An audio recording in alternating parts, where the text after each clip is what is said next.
సేవకులుగా వాడబడుతున్నటువంటి చందానిరేని గారు వచ్చి వాక్యాన్ని పంచుకుంటారు.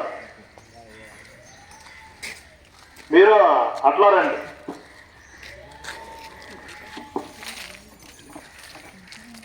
బోలో యేసు మహారాజుకి జై. త్వరలో మహామహిమతో రాబోతున్న యేసు ప్రభునకు జై. ప్రియమైన దేవుని బిడ్డలారా, ఈ మధ్యాహ్న కాల సమయంలో ప్రభు అయిన యేసుక్రీస్తు వారిని కూర్చున్నటువంటి శుభవర్తమానము మీకు తెలియజేయడానికి ఈ రీతిగా పాటలు పాడుకుంటూ మీ మధ్యకు రావడం జరిగినది. ఒకవేళ మీరు అనేకమైన సార్లు యేసుక్రీస్తు ప్రభువుని గురించి విని ఉంటారు.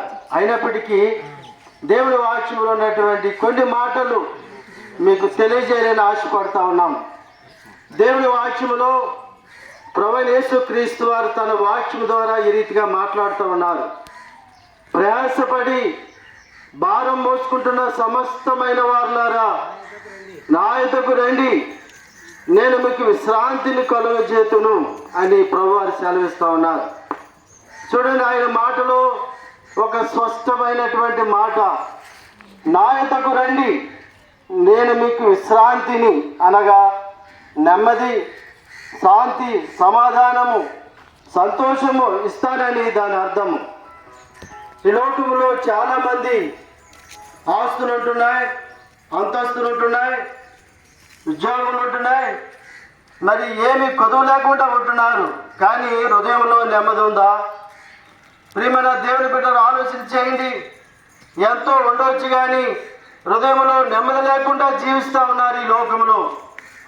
అనేక మంది అనేకమైన భారములు అనగా ముఖ్యముగా పాపమును భారముగా ధరించుకొని నెమ్మది లేకుండా తిరుగుతూ ఉన్నాడు. కాబట్టి ప్రభువైన యేసుక్రీస్తు వారు ఆయన నీకు నెమ్మదిని ఇవ్వడానికి ఈ లోకానికి వచ్చాడు, శాంతిని సమాధానం ఇవ్వడానికి వచ్చినాడు. ప్రియ సోదరి సోదరుడా, నువ్వు నమ్మినట్లయితే ఆయన మహిమను చూస్తావని దేవుని వాక్యం సెలవిస్తా ఉన్నది.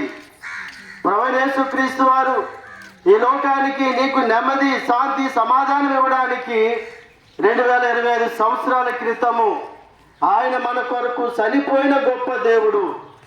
లేఖనముల ప్రకారము క్రీస్తు మన పాపముల నిమిత్తం చనిపోయెను, సమాధి చేయబడెను, లేఖనముల ప్రకారం 3వ దినమున లేవబడేను. కాబట్టి ప్రభువైన యేసుక్రీస్తు వారు సమాధిని జయించి తిరిగి లేచినటువంటి గొప్ప దేవుడు. కాబట్టి అందుకని ఆయన అంటున్నాడు, నా యొద్దకు రండి, నేను మీకు విశ్రాంతిని, నెమ్మదిని ఇస్తానని సెలవిస్తా ఉన్నాడు. ప్రియా దేవుని బిడ్డలారా, మరొకసారి జ్ఞాపకం చేస్తూ ఉన్నాము. నెమ్మది లేదా, శాంతి లేదా, సమాధానం లేదా? ఇదిగో ప్రభువైన యేసుక్రీస్తు వారు నా యొద్దకు రండి. ఎవరైతే ఆయన దగ్గరకు వస్తారో, ఒకప్పుడు నేను కూడా నెమ్మది లేకుండా ఉన్నవాడనే, శాంతి లేకుండా జీవించిన వాడనే. వాస్తవాన్ని ప్రియులారు, ఎప్పుడైతే ప్రభువైన యేసుక్రీస్తు దగ్గరికి వచ్చినానో నా పాపములన్నీ క్షమించాడు దేవుడు, నా భారములన్నీ తీసివేశాడు. ఇప్పుడు నేను చెప్పగలను, నాకు నెమ్మది ఉంది, శాంతి ఉంది, సమాధానం ఉంది. కాబట్టి నేను పొందిన సమాధానము మీరు కూడా పొందాలని ఆశించి ఈ మాటలు మీకు తెలియజేసి వెళ్తూ ఉన్నాము.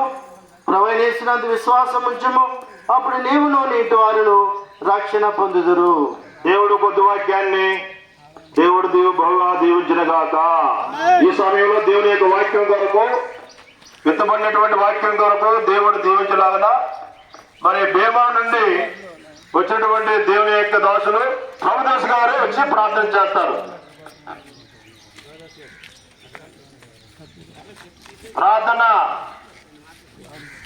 ప్రార్థన చేసుకున్నాం.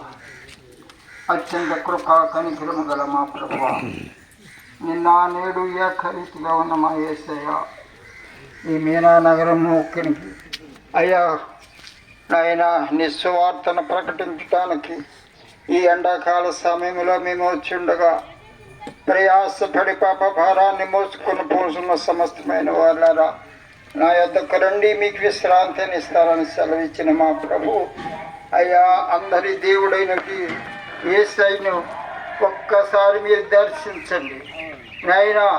మీరు ఈ యొక్క పట్టణాన్ని ఆశీర్వదించండి, ఈ గ్రామాన్ని ఆశీర్వదించండి అయ్యా. ప్రార్థన వలన ఎన్నో మేలులు, వాక్యము అయ్యా, మానవుడు రొట్టె వలన జీవించుడు, వారి దేవుని నోట నుండి వచ్చు ప్రతి మాట వలన జీవించుననే సత్యాన్ని బిడ్డలు ప్రకటించుచుండగా మీరు విని ఫలించాలని అయా తిరుగుతున్నటువంటి మమ్మల్ని ప్రభా నీ స్వాధీనంలో ఉంచుకుని ఆయా క్రమముగా మర్యాదగా జరగటానికి మీరే సహాయం చేయమని ఆయన ఏ విధమైన శోధనలు మా మీద పడకుండా ఉండాలని త్వరగా రానున్న క్రీస్తు నామములో అడిగి వేడుకొనుచూ ఉన్నాను తండ్రి. ఆమేన్. పాఠ సంఖ్య